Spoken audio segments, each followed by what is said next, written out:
corporate scandal. Corporate scandal. So what is corporate scandals? What happens in liberalization? Market participants are given dominant role. States start playing role of state, start reducing, and market start playing dominant role. So by market we mean private sector start playing dominant role. So we know that market sector or private sector always work for profit motive, right? They do not have a social objective. So there are cases when they can engage into corporate scandal. If you take about global example, then there was case of Enron. In India we have our case of Satyam Computers.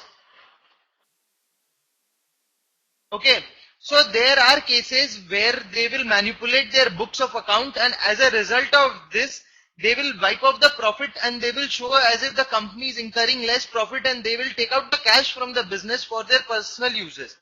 So you may ask that, sir, if it is a private sector and if it is a private company, then why are we so much concerned about corporate scandal? Now the reason is, generally small companies with limited capital do not engage in this kind of scandal because they will have little reward from their scandals. These are done by big corporates which are listed entities. Listed means they are listed in stock exchange. Their equity is traded in the stock market. So people or general public or retail participants participate in buying and selling their shares. So what happens? I will give you a typical example of Satyam. Once the news broke out that Satyam, there was scandal going on in Satyam Computers, its share prices fell down to rupees 6. Rupees 6. One cost of one share became rupees 6. So you can imagine that suppose if you have purchased the share at rupees 100 and price of that share goes down to rupees 6 just because this company has engaged in a fraud or is engaged in a scandal, you will lose out your wealth of 94 rupees. So whenever there is a listed company that is engaged in scandal, there is a case where people or general public will lose their money, right?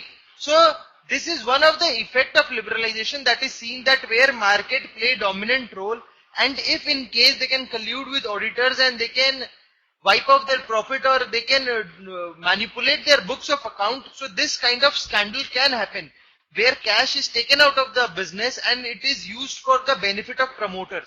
And as a result of this, when this kind of scandals come into light or when it is highlighted by any regulator or say other auditor, then there are cases when people will lose their wealth, right? You have purchased the share of Satyam at 100 rupees and it went down to 6 rupees. If you read today's news, today Sensex fall down by 600 points. Now suppose if you are an investor who have just invested in Sensex, so if Sensex is falling by 600 points, then you will lose by this much amount. Say suppose Sensex was around 6,000. Okay, hypothetical figure. It fall down by 600 points. It is trading at 6,000 points, it fall down by 600 points. So what will happen? This is 10%. So if you have bought this at 100 rupees, today price of this particular Sensex will be 90. Why? Because since it has reduced in points by 10%, your value will fall by 10%. So similarly, if you have purchased share and that company is engaged in scandal, your capital will be wiped off. Your investment will get wiped off. Okay? Is it clear corporate scandal point? Okay.